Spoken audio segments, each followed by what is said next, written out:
So welcome to today's 10-minute tour, which is the Untouchables and Chicago's Essential Presence. You can always check out all of the 10-minute tours that we have done thus far on chicagomovietours.com.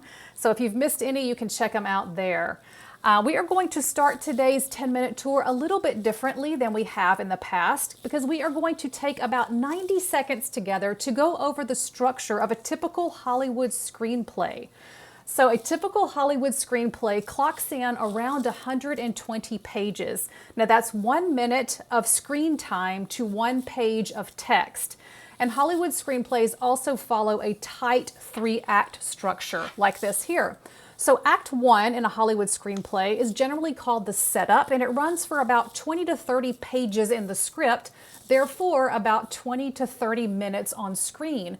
And of course, Act 1 is where you are introducing the characters and establishing the stories, right? Now, Act 2 is the longest act of a Hollywood screenplay, and you can see there at the bottom that it's called the confrontation, and it runs for about 50 to 60 pages or 50 to 60 minutes roughly on screen. And this is when you have characters that are challenged in some way and they have to figure out how to overcome those obstacles. And then finally we have Act 3, appropriately called the resolution here.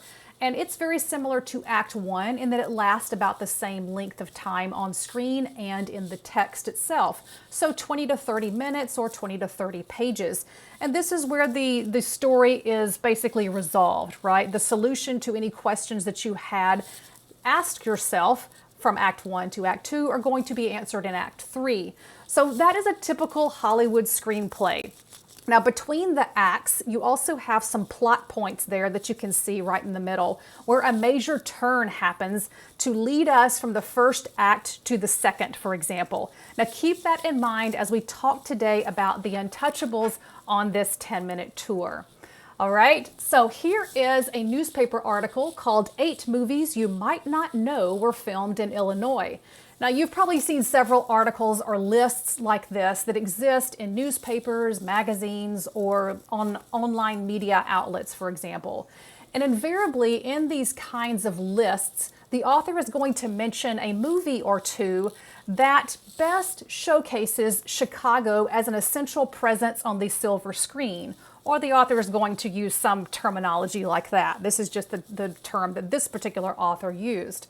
So in this article, the 2 movies that best showcase Chicago as an essential presence on the screen, according to him, are The Dark Knight from 2008 and The Untouchables, which you can see represented there in the article, from 1987. All right, so let's explore today what this quote on the right might mean by looking specifically at The Untouchables. Now, many Chicago locations are featured in this movie. Now, I have listed up here just 5 of them, or I have represented up here just 5 of the locations. Number 1, starting on the left, is Union Station, and I have already done a couple of virtual tours on Union Station, so you might want to check those out if you were interested further in that.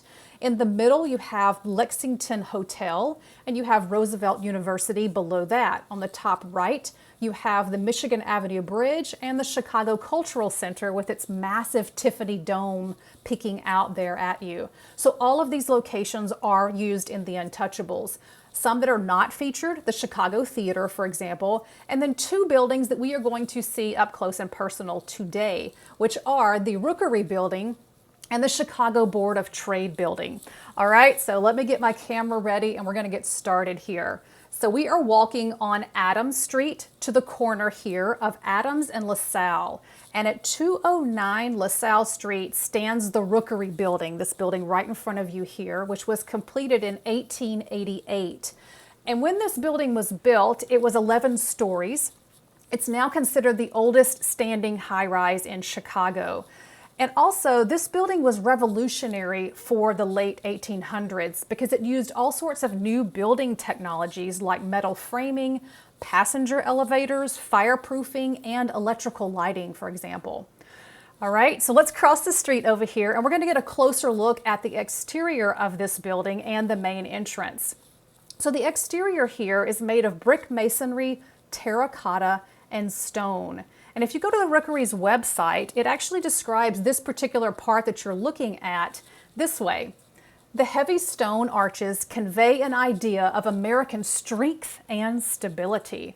And this notion of strength and stability, and we could also add the word power, for example, also works quite well with the Untouchables, since the Rookery serves as the police department where Eliot Ness and his gang of Untouchables are working out of.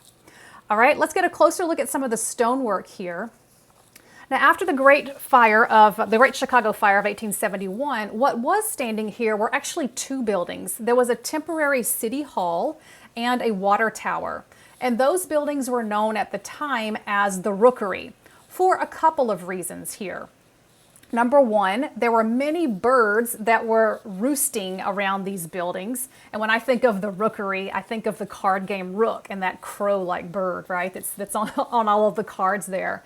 So that's one reason that the buildings here were called the Rookery. But the second one was people called it that because they thought they were being rooked by politicians that were working inside these buildings here.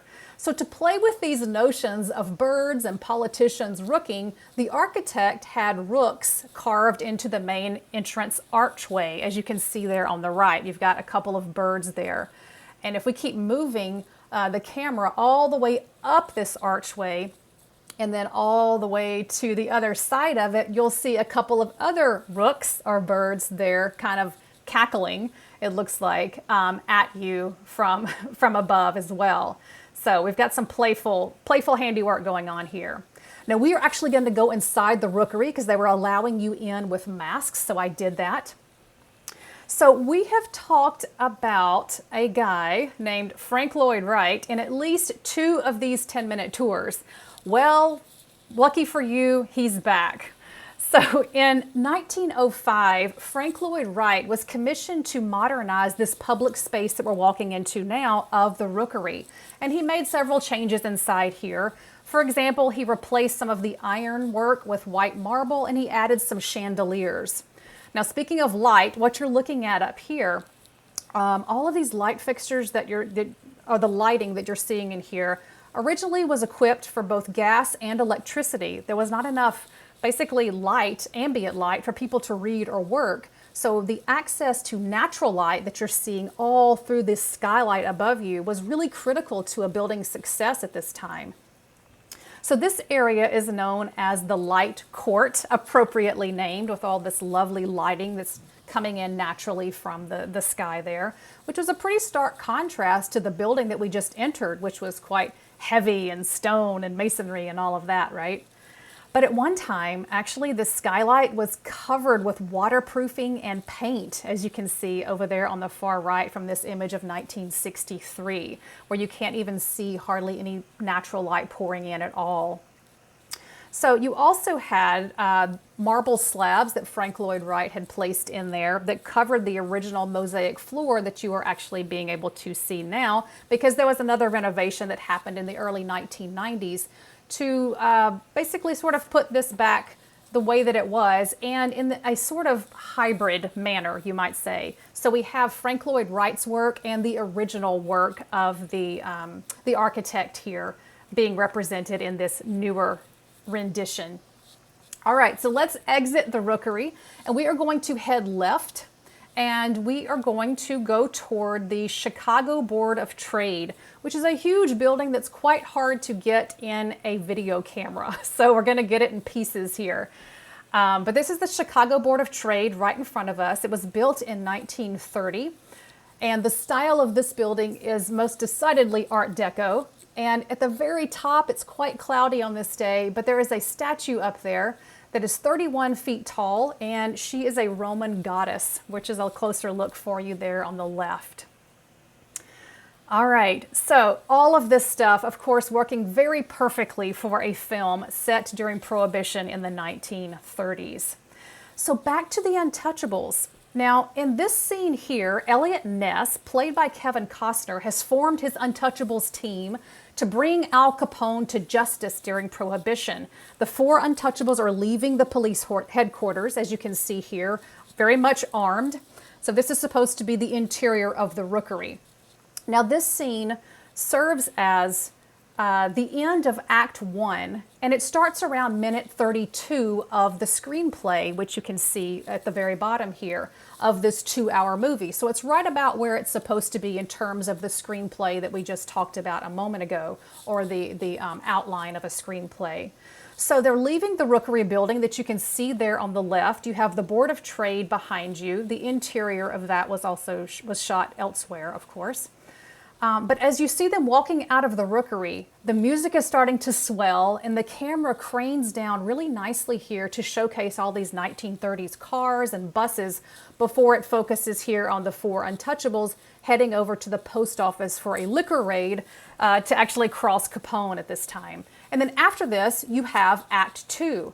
So that lovely shot that we just looked at there of both the Rookery Building and the Board of Trade serves as a clear turning point, a very nice plot point here at the beginning of this story to get us from Act 1 to Act 2. So it's quite significant, actually. So that makes sense then, to me at least, that the director, Brian De Palma, would use this combined shot here of these 2 iconic Chicago buildings to illustrate Chicago's essential presence right in between these 2 acts here. And you can also see the buildings there in the promotional posters for the Untouchables too. The Chicago Board of Trade was frequently used in the backdrop for the promotional shots for this film. So I'm going to leave you here with a quote from the Untouchable cinematographer, actually, the guy who was capturing all these lovely shots for us. And he says, "In Chicago, it's almost impossible to shoot a period picture.